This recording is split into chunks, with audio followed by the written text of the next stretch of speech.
और इस बीच एक और बड़ी खबर जानकारी आप तक पहुंचा दें कि ज़पोरिज़िया में बड़ा धमाका हुआ है। ज़पोरिज़िया में विस्फोट के बाद धुएं का गुब्बार उठता दिखा। तस्वीर भी आप तक पहुंचाएंगे कि आखिर कैसे ब्लास्ट के बाद धुआं उठता हुआ नजर आया। देखिए, जनमत संग्रह के बाद दरअसल ये इलाका अब रूस के कब्जे में है। ज़पोरिज़िया की ये तस्वीर जहां पर बताया जा रहा है कि जोरदार भीषण धमाका हुआ है। ये बड़ा धमाका जिसकी तस्दीक करती हुई ये तस्वीर भी इस वक्त आपके सामने। धमाके के बाद किस तरह से धुएं का गुब्बार उठा, देखिए आप। आसमान में धुएं का गुब्बार किस तरह से नजर आ रहा है। ये इलाका रूस के कब्जे में है और अब ज़पोरिज़िया में ये बड़ा धमाका। रूस यूक्रेन युद्ध 7 महीने का लंबा वक्त।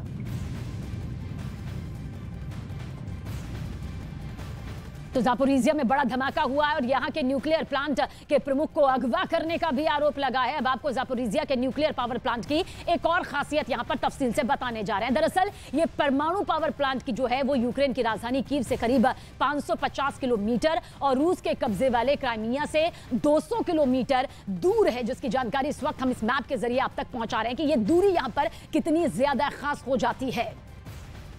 तो रूसी यूक्रेन युद्ध को जुड़ी इस वक्त की एक और बड़ी खबर आप तक पहुंचाने जा रहे हैं। इस बीच यूक्रेन का पलटवार भी लगातार यहां पर सामने आता दिखाई दे रहा है। खबर है कि लीमान शहर से रूस ने अपने सैनिकों को वापस बुला लिया है। रूस यूक्रेन युद्ध से जुड़ी हुई इस वक्त की यह बड़ी खबर, जहां पर सैनिकों को वापस बुलाने का फैसला बताया जा रहा है कि रूस की तरफ से लिया गया है। लेकिन लीमान का जिक्र इस वक्त हम कर रहे हैं। लीमान के इस हिस्से पर दरअसल रूस के सैनिक पहले से ही जश्न मना रहे थे, लेकिन अब यूक्रेन ने अपना कब्जा वापस ले लिया है। यूक्रेन के रक्षा मंत्रालय ने इस बात का दावा भी किया कि उसके सैनिकों ने रूस के 5000 सैनिकों को घेर लिया है और अब रूस ने लीमान से अपने सैनिकों को वापस बुला लिया है।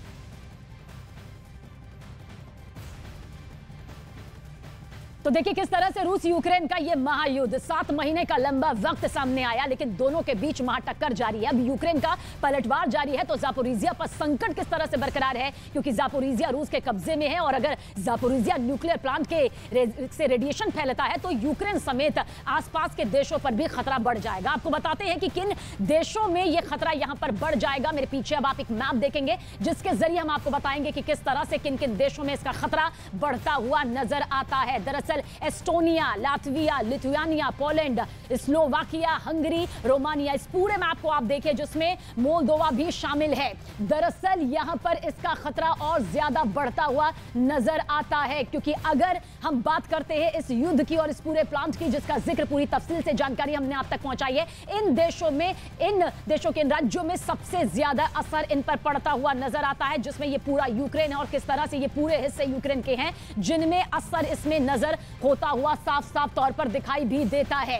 ये वो देश हैं जहां पर खतरा बहुत ज्यादा बढ़ जाएगा, जिनमें Estonia, Lithuania, Poland, Slovakia, Hungary, Romania, Moldova और लातविया शामिल है। तो इनमें जिस तरह से खतरा बढ़ता हुआ नजर आता है उससे कोई शक नहीं है कि यह युद्ध और भी ज्यादा खतरनाक मोड़ पर पहुंच चुका है, जिसमें ये वो देश हैं जो कि शामिल है।